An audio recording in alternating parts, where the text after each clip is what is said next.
Preghiamo dunque per i nostri morti.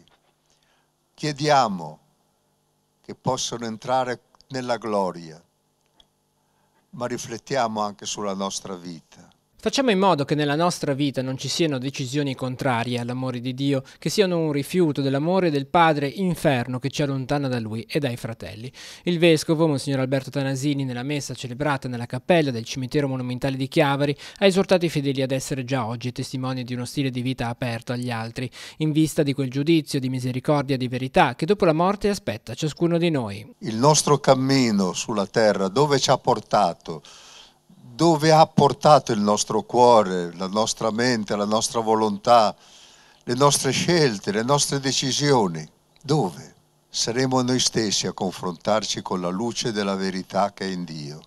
Dopo il giudizio noi crediamo che ci sarà una decisione. È giusto che noi guardiamo questa decisione con speranza. È giusto che noi guardiamo alla gloria. Sarà la gloria dei figli di Dio, ha continuato il Vescovo, ma che passerà anche attraverso il momento della purificazione, il constatare le mancanze e il non aver vissuto nella pienezza quell'amore che ci veniva dato la possibilità di vivere. Di qui la necessità di pregare per i nostri defunti. Perché vogliamo sostenerli, accompagnarli in questo tratto di esistenza, il tratto della purificazione e della vita.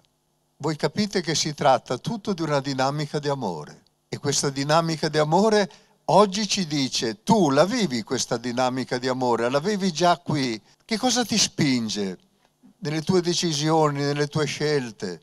Ti spinge l'amore di Dio e l'amore del prossimo? Oppure ti spingono interessi che ti fanno avere la maschera? Ecco, questa dinamica incide sulla nostra vita.